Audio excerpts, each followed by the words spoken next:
Welcome to Conflict Managed. I'm your host, Mary Brown. Conflict Managed is a weekly podcast about toxic work environments and how to fix them. We're glad you're here. Good morning, Norman, and welcome to Conflict Managed.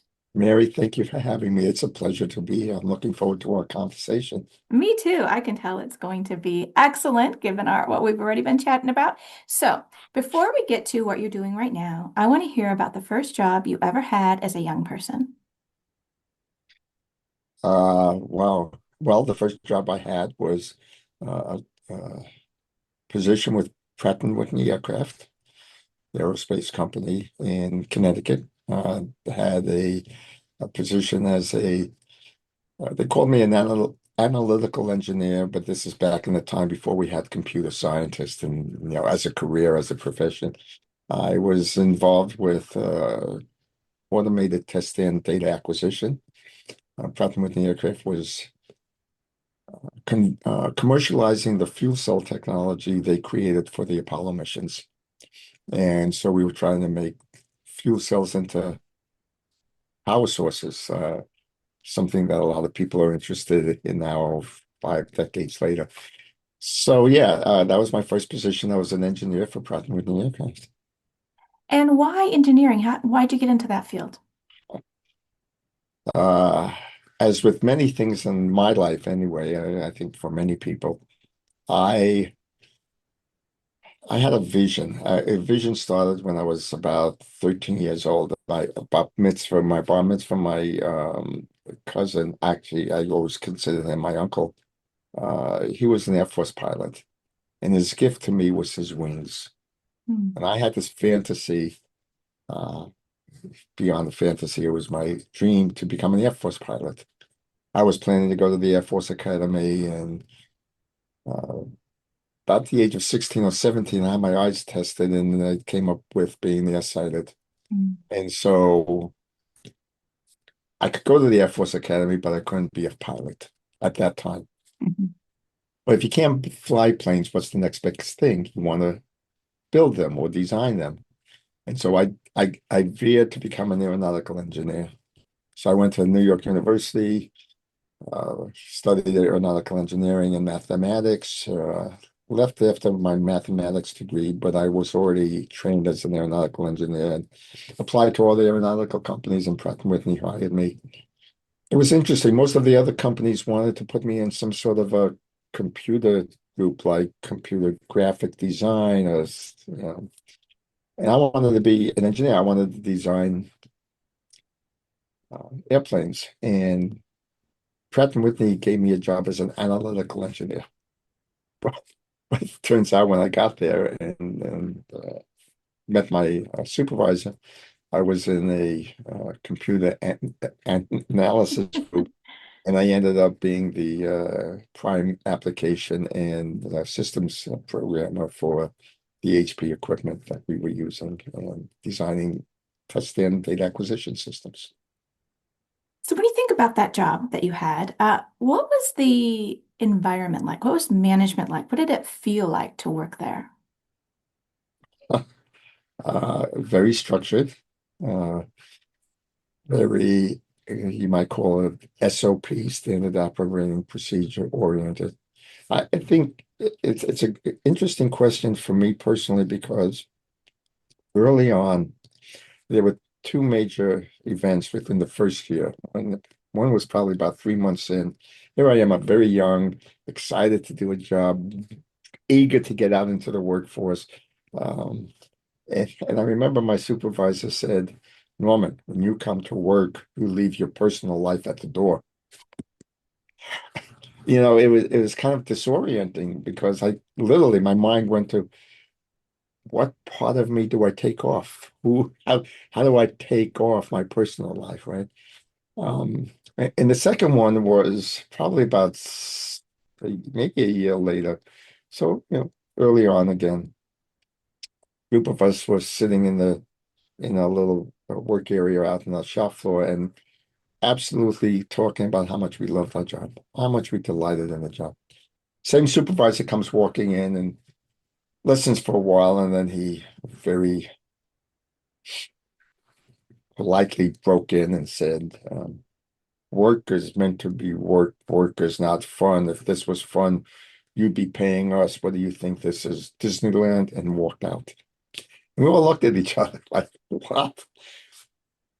I think those two events actually probably set me personally on the course of my life, um, to where I am now. That work environment that assumes you come in to be basically a component of a machine, and they value your skills, they pay you for your time, but don't value who you are.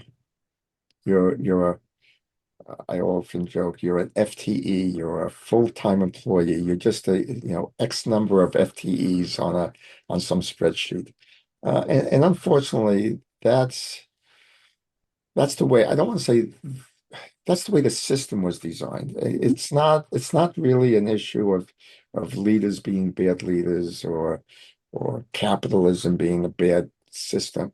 It's that in the 1900s, a little bit before, a little bit after, um, when corporations were being formed, when the modern day corporation was being organized, there were two or three people that really had an impact on how to lead organizations, how to not just lead organization, but how to think about, how to design an organization. And one was Frederick Taylor, who we're all very familiar with, scientific management, and his focus was thinking about the organization as a black box that takes inputs and converts it to outputs. Mhm. And the goal of an effective organization leader is to design the box and organize that so it's as efficient as possible. Mhm. So we design processes, and then we fill the processes with components to perform those process functions. Mhm. And that's the way the system was designed. And it's created what I call a mindset or paradigm. It's a pattern of thinking that causes us to make decisions about things in a certain way. Um, the second person was a guy by the name of Henri Fayol from France, wrote a book, something to the translated to, or something around administration of organizations. And he really set the tone for what we call specialization and uh, hierarchies. And those two people, or those two design mechanisms, uh, laid the foundation for literally how we've been doing it for over 100 years. What's interesting about both of them, which I only found out about 2 years ago, that most people don't realize, they were both mechanical engineers by training. Mm. So here's the Yeah, problem. right. I look at that problem through the lens of how I think, and I design a solution. And they designed a solution for us that, like I said, has lasted for over 100 years. The problem with it, that was really good when it started, and it was probably very appropriate. And it lasted, like I said, to take us through over a century of success. That works if the environment you're in is fairly stable. Mm. And the people in the organization are not necessarily sophisticated enough to be developed to create complex solutions. Mhm. That's not our environment today. It just Mhm. doesn't work. It started to break down in the late 70s, early 80s, and we began to see stress on that kind of thinking. Um, and in essence, it's really what led me to my work, the Living Organization, because um, like you, I saw, I lived, I experienced what you might call the toxicity of that way of thinking. Mhm. And here's something most people who criticize it don't recognize. Um, the leaders in that system, a lot of people blame the CEO. Mhm. The leaders in that system are caught in that same paradigm trap, Mhm. because they're responsible for making sure the organization delivers the outcomes necessary for long-term sustainable growth. But their thinking is shooting them in the foot, right? Uh, I just had a talk with one of my clients about his succession planning and how he wants to develop his team. I mean, his heart is absolutely in the right place, and he wants to help them grow. And but the way he applies helping them grow is actually keeping them away from growth. I'm the boss. I'm the leader. I know best. I'm going to tell you what to do. Well, if I raise my kids like that, they'd still be living in my basement at the age of 35, right? I mean, Right, right. you got to allow people to learn through experience, through trying things. In business, though, it's different because business is a time-based game. Business has to get results by a certain time. If they don't, the competitor does. Never mind the investors and what they demand. People blame the investors on that. But it's not really the investors and quarterly earnings as much as it is recognizing we have to get things done in a certain time frame. That's just the nature of business. Because if I don't, somebody else will. So we play this game of getting results. I like that you bring up this whole system issue, right? Because a lot of times we don't think about the system and we don't think about, even like you said, people with good hearts, but they're acting within a frame of reference. And as Right. you were talking, I was thinking about, like the dominant philosophical framework of certainly the early 1900s, mm, all the way through is pragmatism, empiricism, and when we think that way, and then we think about people that way, then we do become input output, and we do think about sort of the automation applied to human persons, Yes. and this holdover I see today with this obsession of numbers when it comes to employee engagement surveys or yearly evaluations, and it's all this numbers driven as if it's this holdover that if it can't be measured in this particular sort of way, it's not important, it doesn't exist. And so it just misses so much. But they think, well, what else is there? Because we are captive in this system. But I'm thinking, first of all, those numbers aren't telling you what they think you think they're telling you. Can't we do something better to get the result you actually do want? That's right. That's actually the question I ask. Can we do something better? Is there a better way? And that's what led me to the whole paradigm shift, as I call it, reframing the mindset of what this system really is. And one of the things I've said before is think about how there's so much talk about stakeholder model, going from a shareholder model to a stakeholder model. Now, you would think that made a lot of sense because, the enemy is the investor who demands things of the company and puts pressure on the leaders. And so let's think of them as stakeholders, and everybody has a part in the game. And we talk about, employees are our most important stakeholder, and that sounds really good. Here's the problem with that. I can take away suppliers. I can take away customers. I can take away investors. Very important stakeholders. But stakeholders, by definition, are outside the company. I can take all that away and still have a company. If I take away employees, I'll never have a company. I can have the best investors. Employees aren't stakeholders. That, from our perspective, they're the living cells of the living body. Right? um, of the company that they're the ones that make things happen. It's like me saying I have a body without any organs, without Right. skin, without, right? I mean, it's silly, but Yeah. you can see how the framework itself, you know, people are our most valuable asset, our most important asset. That's another famous phrase. Mhm. Uh, but if you look up the word asset, it means something of value that I own, right? Yeah. And so we think of we own the employees. We got to make them perform a certain way. It's a system that works if you have a childlike environment. Mhm. It's not necessarily bad. When I was raising my daughter, when she was 5 years old, I made a lot of decisions for her, and that's Mhm. very appropriate. Right. But if I kept doing that when she was 15 and 20, what would I have? What would Yeah. she be? Right? She'd be Right. totally dependent on me. Daddy, help me fix the car. Daddy, come on, really? Is that what I want for my kids? Is that what I Mhm. want for my? So the CEO is talking about who wanted succession planning. His own behaviors to help the people were preventing them from growing to the level where he had people who can succeed him. Mhm. Yeah. Okay? You see how that works?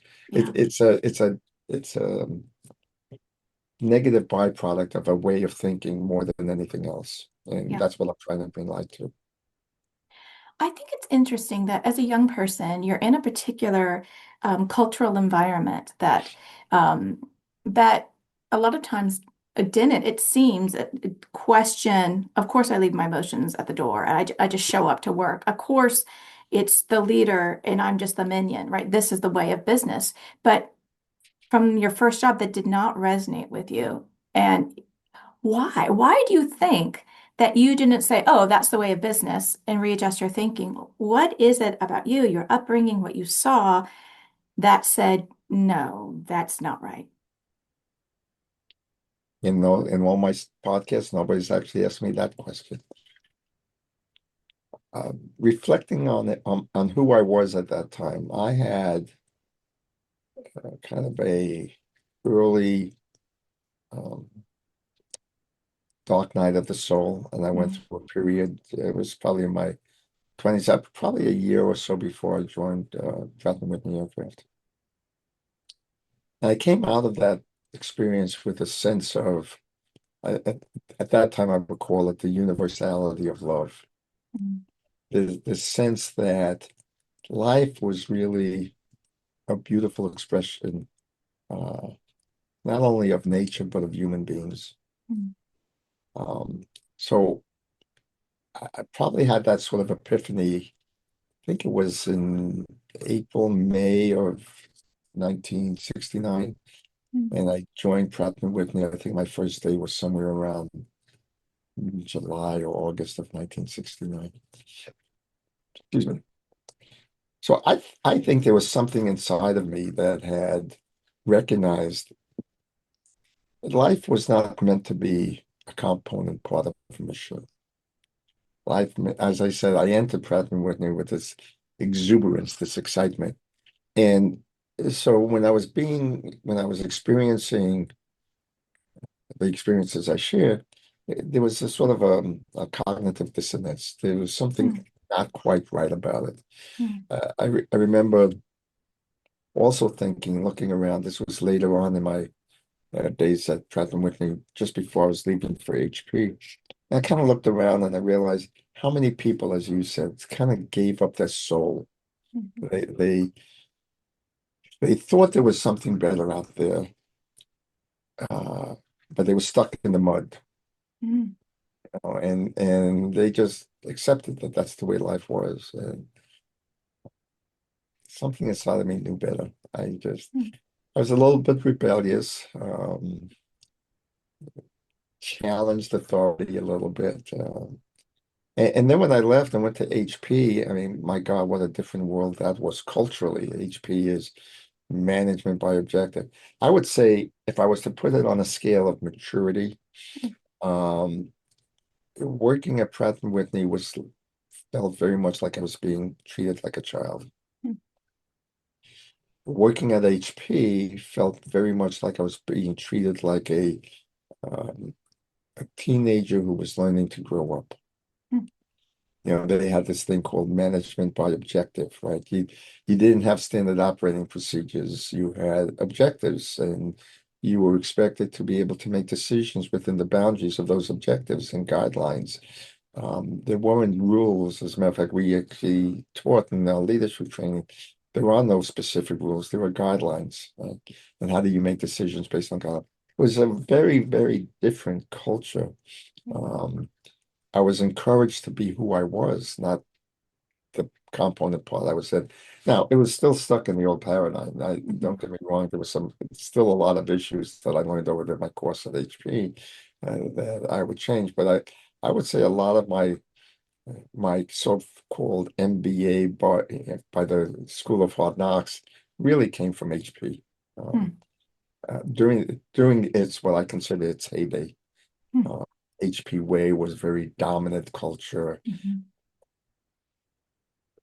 treating people like they were valued, don't put rules on them that constrain them, um, care about the customer, then they're our number one priority. All the things we talk about that we'd like to see our companies become. And I also watched it sort of ebb out of that uh, Mhm. iconic way into uh, some of the challenges we've seen it over the years. So talking about having a dark night of the soul, we don't want suffering for anybody, and it's really hard. But when you come out on the other end, if you embrace it and you're able to have an epiphany, if you have an epiphany, what a gift it is to show, when we show up to work, we're our whole selves.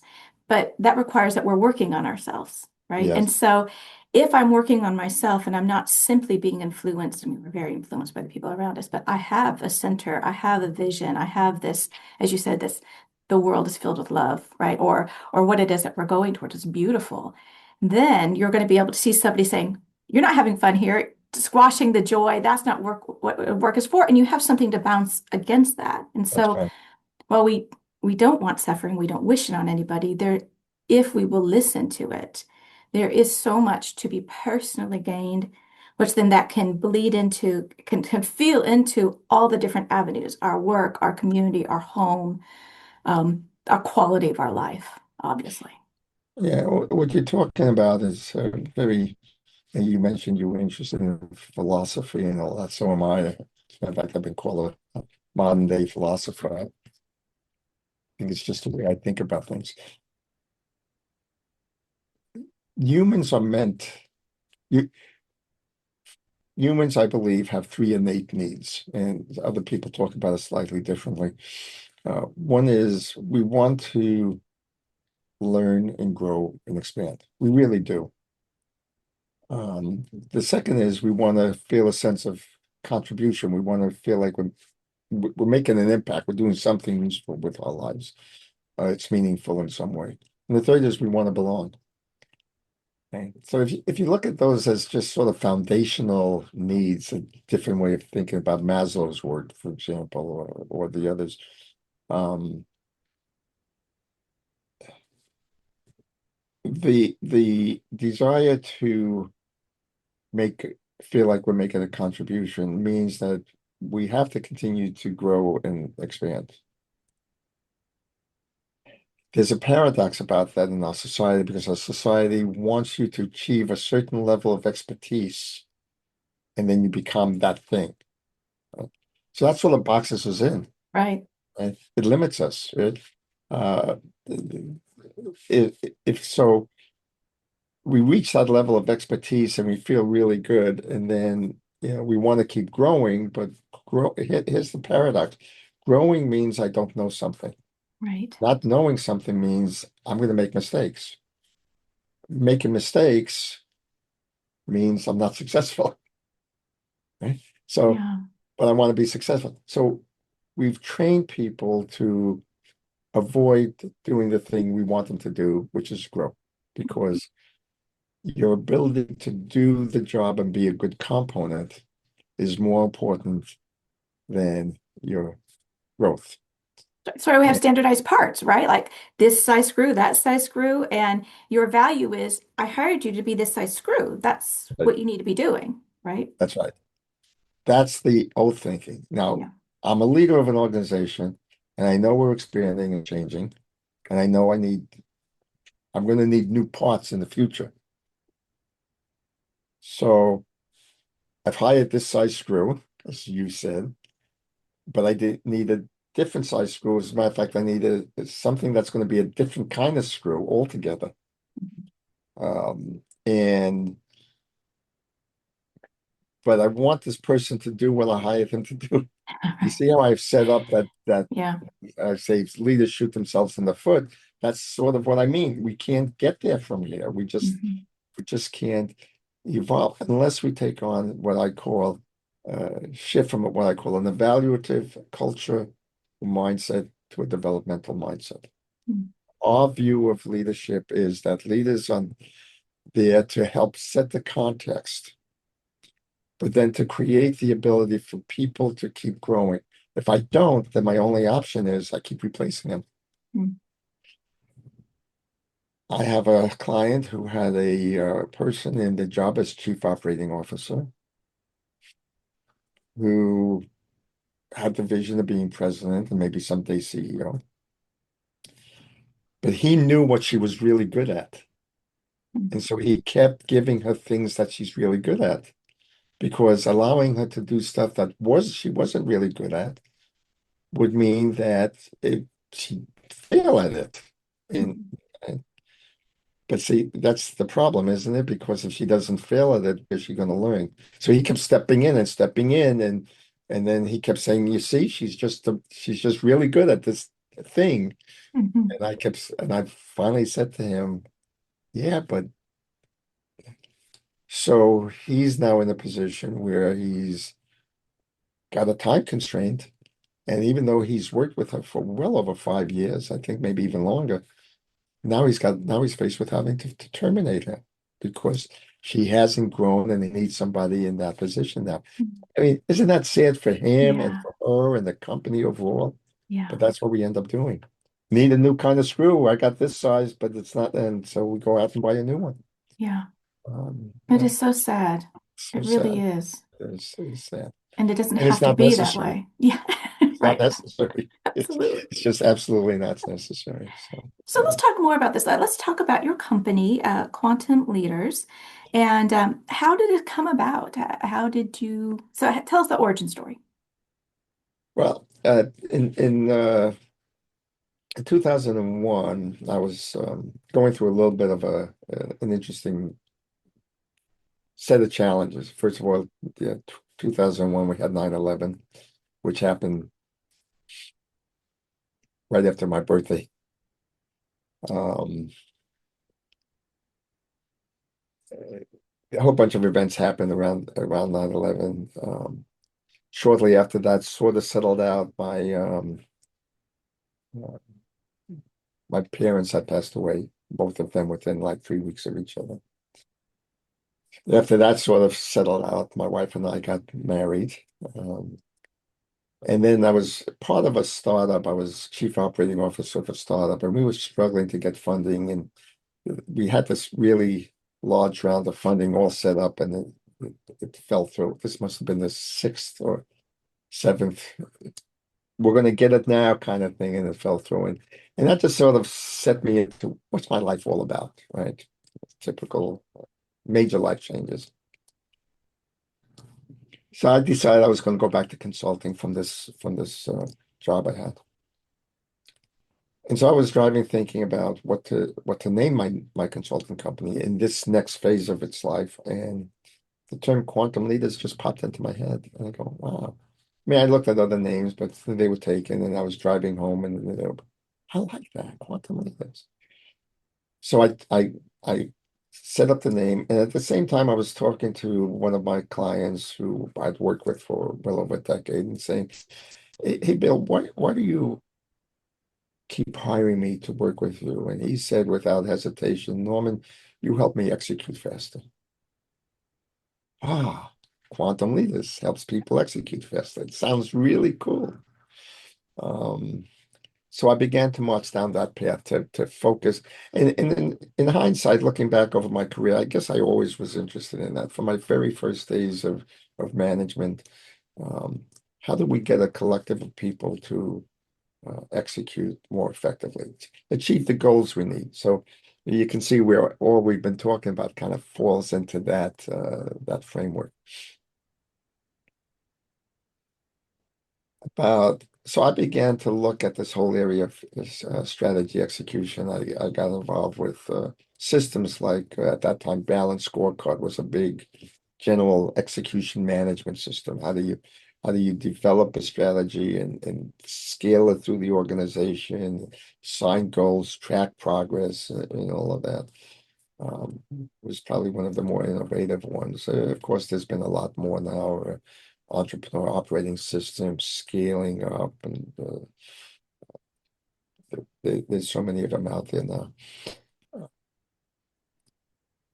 but I came across a statistic, 70% of strategies fail to execute. Wow. Why is that so? And I guess the first documented statement of that was back in 1996 or 97 by a Harvard professor, Carter. Um, and by then, it's already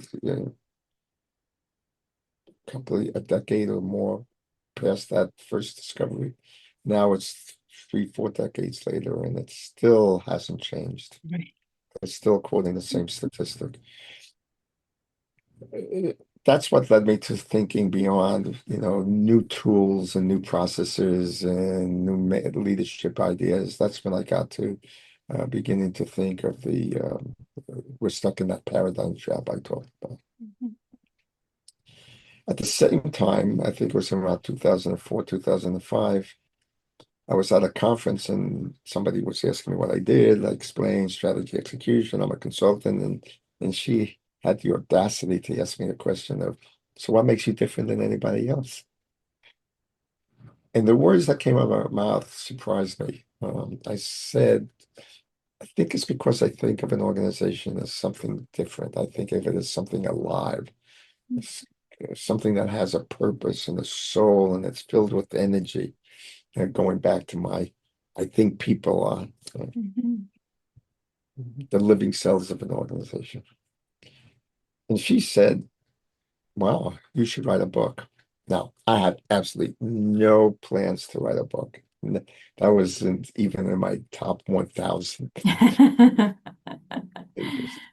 I never considered myself an author. The seed was planted and it would not go away no matter how much I tried to ignore it. And so I started to look into how does one write a book, and maybe I should hire a ghostwriter because a lot of people. Well, long story made shorter. By 2011, 6 years later, I actually published a book called The Living Organization, and that became the paradigm that I used in Quantum Leaders, my consulting company.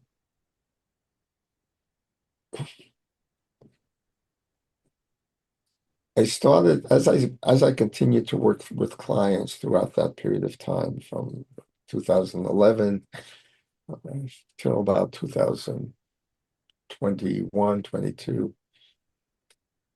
I began to see the difference between theory and practice. It's one thing to explain this theoretical new way of thinking, Right.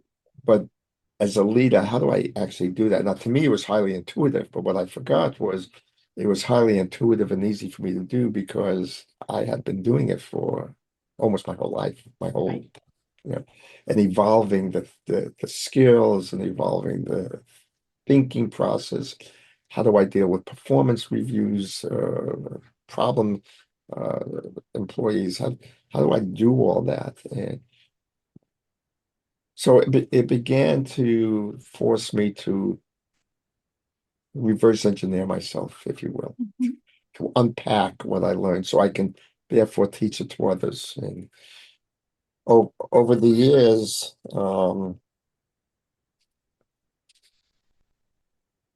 I ended up creating what I now call the Living Organization Framework. It's a set of principles, what I call a new way to see. It's a set of skills leaders need to effectively deal with people as people, not with them as component parts, and skills necessary to effectively develop them within the context of getting results in a time-based game. Mm. Um, and then the final part of it is how do you put this into action, what we call a new way to create results. So three parts of it is a new way to see, a new way to lead, and a new way to create results. And interestingly enough, when I first wrote the book, with the advice of my editor at the time, it shifted my thinking into writing a trilogy. Mm. And he described the trilogy like this. The first one is, and he said, think of Star Wars, which was a big show at the time for me. is I think of Star Wars. The first movie is Luke meets Obi-Wan Kenobi and learns about this new thing called the Force, right? And he's fascinated with it. That's the encounter with the new idea. But that's not enough. So the second movie, he goes to Dagobah, learns from the master, and develops the skill of a Jedi Knight, right? So Mhm. that's the journey into the skills of being in the new way of being. And then the third book is the Return, where the now new Jedi Knight comes and saves the world. So the first book was designed to just focus on the theory, the new way of seeing. The second book, which will be actually coming out September 1st, we just got a date from the publisher. It's called Leading the Living Organization, and it talks about all the new skills you need. We identify 6 key skill sets. And then the third book, which we're just starting to write now, is called Execution, Creating Results, the Living Organization, right? At least that's its working title. Who knows what it'll be when it comes out. Um, so this framework of these 3 component parts has it's emerged really from my work with clients. They've been my research lab. This is not an academic study. I didn't do a whole lot of research on CEOs and how they think and feel. It's really comes out of trying to help leaders take on a new paradigm. And so that's the work we do now. I've trained 15 other consultants, and now we're looking at uh, shifting the focus from quantum leaders, which is a consulting company like my other consultants, and build out the living organization framework. As a matter of fact, we're going to release the new website, thelivingorganization.com, probably early next week, Monday or Tuesday. So it's pretty exciting time for me to see this begin to take hold, see others get excited about it. We Oh, can make a difference. I love it so much. I mean, everything that you have said, I love pairing it with what's going on with the Star Wars universe because that is so. It just seems it just resonates with me so much because, well, I love theory, blah blah blah. In my own work, I'm just really interested in the practice of it. Because if this doesn't resonate with you, if you don't make it your own, you're not going to do it. It's not going to do any good, and you're just going to go on to the next thing. And how do you make something your own? It's through trial and error. It's through Yeah. putting it on. It's through the confidence is gained through the doing of it and Yes. making it. And it is in like it's habituation, right? So how do I get good habits? You Yes. get them. It's not just until you've got to have a conversion, like a new way of seeing, which a new hope, Yeah. right? A new way of seeing, which I think is really beautiful because what I hear you saying is the new way of seeing is seeing people as people, Yeah. right? Instead of cogs in the machine. And that's a post-industrial, post-industrial revolution way of thinking about what's really in front of you. These people are not your best commodity because they're not objects, they're subjects, they're Right. persons with this infinite value and worth. And if we want engagement, we want their best work within, as you said, within the structure of the game. Business is a particular kind of game. It doesn't Absolutely. have to be Absolutely. nefarious, but it is what it is, reality, right? That's So we right. do have these time constraints. We do have this output. How are we going to get that? I mean, if you want to treat your people well, it's by really thinking about human nature. How do people thrive? Right. Not screws, right? Because that's not what we are. We are people. And so I just love everything that you have said. It just sounds it's Okay. music to my ears because I think, well, yeah, that's it. That is what we need to change this narrative to to develop individuals, organizations, our communities. Yeah, and you're right. I mean, what I've realized is, think about it like this. If the goal of me as a leader is to develop the capacity to execute, and if I recognize that it's the people collectively and individually that produces the results, so the capacity to execute is the capacity of the people to execute.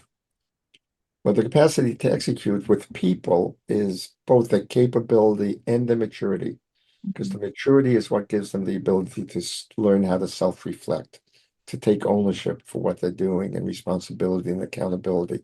All the things we talk about. It's the ability to interact with others in a very effective way and not a defensive way, or to work together collaboratively as a team, um, and to be able to see how their efforts make a difference in a complex environment.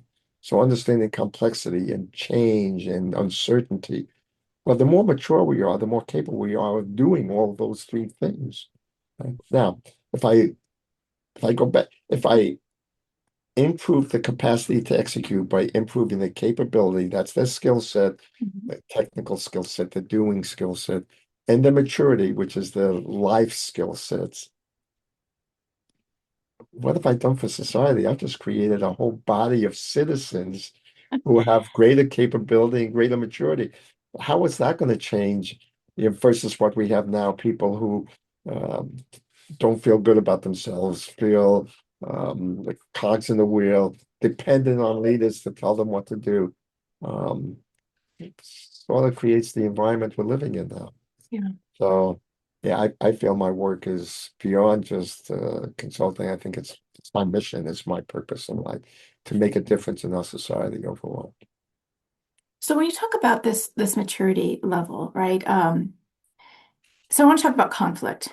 So conflict at work, how to have these difficult conversations or awkward or courageous, however we want to talk about it. Something's difficult if it's just simply difficult for you. So how do we, how do you see in this new paradigm, what recommendations do you give for everyday workers and then for leaders to deal with conflict so that I love this, that we're effective instead of defensive? How do we collaborate instead of just trying to win? Um, this also came about through life experiences, mostly personal from relationship challenges that I've had in my life. Right? Um, why do I get in conflict with somebody I care for so deeply? It happens to all of us. It's what's the nature of conflict. What I discovered, um, we are human beings are storytelling creatures, and it's a very important element. It's how we make meaning out of life. Right? So if we just accept that principle, then my reality, my sense of identity, is wrapped up in my stories, Mhm. my narrative. This event means this thing. Right? I am good when I do this thing. Uh, I am successful if I follow this path. Whatever it is, it's we create a story.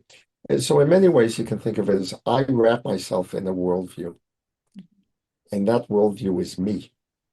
It's not something, it's like my identity, my sense of being. You come along, and we really like each other, we have a good time. Uh, but you have a you don't see the world like I do, right?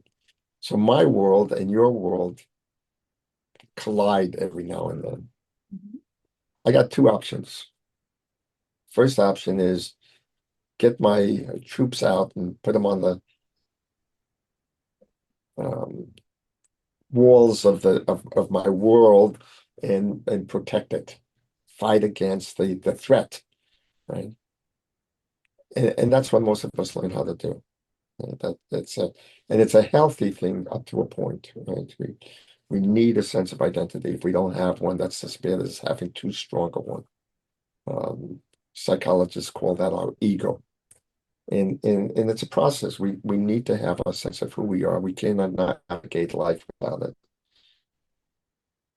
So one is I can defend myself. The other is I can say, something is causing my world to be threatened. I can get curious about that. I can open myself up to, why do you see the world the way you do? And oh, that's interesting. And here's the way I see the world. Now, remember, I said people really have an innate need for learning and growing. And that's a key way we learn and grow. We'll never grow through anything we're already comfortable with.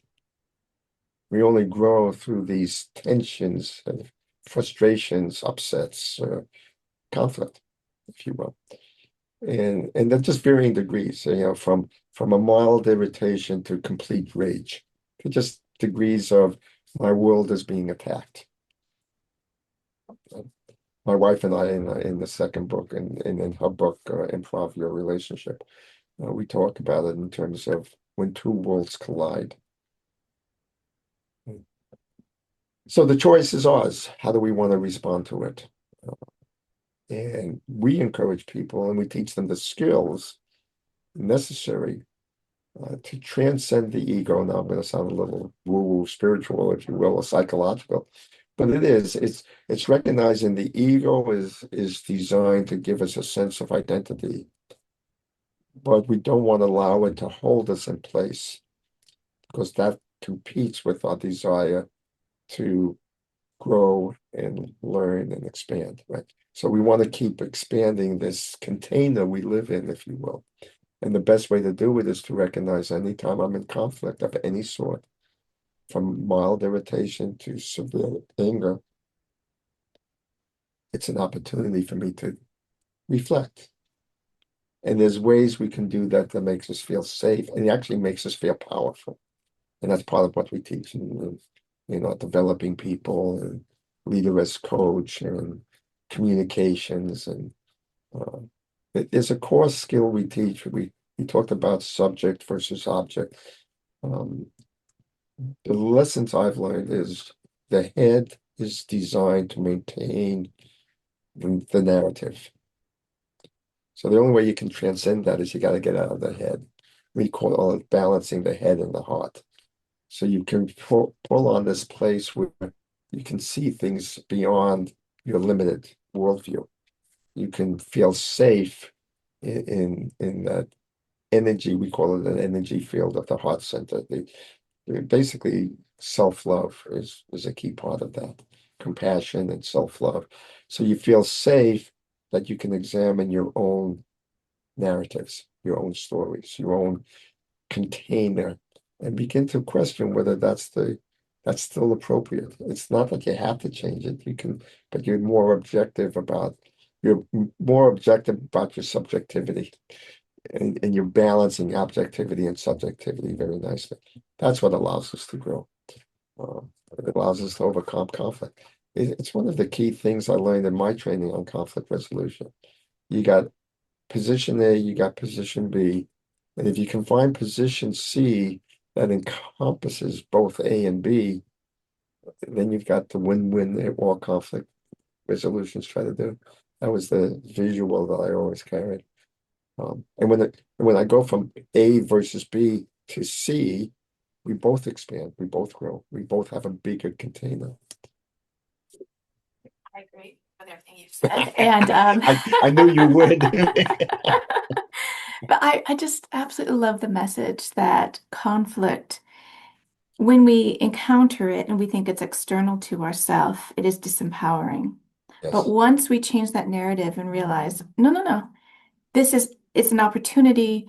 It's an opportunity for curiosity. And as soon as we see that narrative, that we've already told a story that we're disempowered, it's just a story that is external to us. It's just a story, but we can change that.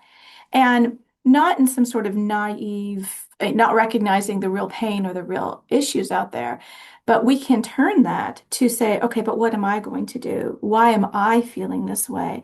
And once I start asking all those curious questions, what's going on with them? What's going on with me? What's going on with us together? What's in the system that is setting this? I mean, like, all these curious questions, we move out of that really emotional escalated state that we have to to respond in a way that's commensurate with our values, to build those bridges, right? We think about nonviolent communication, we're building bridges or we're distancing ourselves, right? Who do I want to be? How do I want to show up? And not sugarcoating difficulty, harm, injustice, no, but looking at all of that and still saying, what do I want to do? And there's a lot of things that I yeah, can do. that's right. And it takes us out of a lot of the angst and worry and upset. And we spend so much time and energy um, on trying to make the outside world fit into our box. That's really tough to do. I mean, life is life. Life's going to happen. I can't control most of what happens to me. I have no idea how this conversation was going to go when we signed up a month or so ago. I was just, I have no control over what you're going to say or what's going to happen or anything. And yet we spend so much time trying to make sure what's going to happen fits my little world. It's a whole lot less energy to say, how can I make my world fit into what's going on in life? Right. It and it frees us up so much, Mm. and joy and happiness and opportunities and creativity all begin to emerge because we're not spending all that energy trying to make the world fit our box. Yeah. But it's just another story. It's a different narrative of how Mhm. we can choose to think if we want to. Yeah. I invite people to choose to think that way because I've experienced the joy and bliss and excitement and love and all the things we want and growth and expansion and compassion and creativity. I mean, which do you want? Protect yourself in your little world or seek the things you've always wanted, which is really happiness and so Mhm. forth. So Yeah. it's a I mean, choice. it's such a wonderful question. What is it you want? If we Yeah. know what we want, then the question is, what we're doing, are we going towards that? Are we going away from that? Protecting ourselves from what? Right? What is it that we want? Well, Norman, I could talk to you all day long. So I'm going to end with this last question, which is when you look into the future of work, what do you think needs to happen? We've been talking about this whole hour, but what do you think needs to happen so that not only will all workers be treated with dignity and respect, but that they'll be encouraged to thrive and flourish? Well, adopt a living organization framework would probably be, but but but beyond that, the I think it's a lot of what we've been saying. I'll just kind of summarize it. I believe the future of work is where people want to do what the organization needs to have done. Hmm. That puts people at a place of choice. That puts them at the ability to choose what's good for their lives, where they become the CEO of their own life, Mhm. CEO of their function, whatever that is, whether it's a systems programmer like I was at the beginning, or head of a department or team, or CEO of the company. To be at a place of choice in life is what really empowers us. And when I have as a leader a collective of people who want to do what the organization needs to do, my life is really easy. It's just really a lot of fun. Um, so I think that's the way I would like to frame the future of business, where people choose to want to do what the organization needs to do. Hmm. That's pretty powerful. Well, I guess we'll leave it at that. And I say, everybody go out and check out Quantum Leaders and the Living Organization. Book 2 to come out in September. Very exciting. And Norman, thank you so much. It's been a wonderful conversation. It's been a pleasure, Mary. It has been a one, and you've asked me questions nobody's ever asked before. I love that. So thank you. Well, take care. Norman, thank you so much for sharing your journey, your insights. And dear listener, if you're just listening to this, I mean, the light in Norman's eyes, his whole demeanor, it's just so beautiful to see somebody who's just really bought into what he's talking about, this living organization. How do we really treat persons well, and specifically persons well at work? So I encourage you to go check out the Living Organization, Quantum Leaders, and thank you for listening to this episode of Conflict Managed. Come back. We have new episodes every Tuesday. Conflict Managed is produced by third-party workplace conflict restoration services and hosted by me, Mary Brown. You can find us online at 3pconflictrestoration.com. If you haven't had a chance to check out my latest book, which is called Winning the Generation Wars at Work, Making Your Age an Asset, it is available online. Our music is courtesy of Dove Pilot. And remember, conflict is normal and expected. Let's deal with it. Until next time, take care.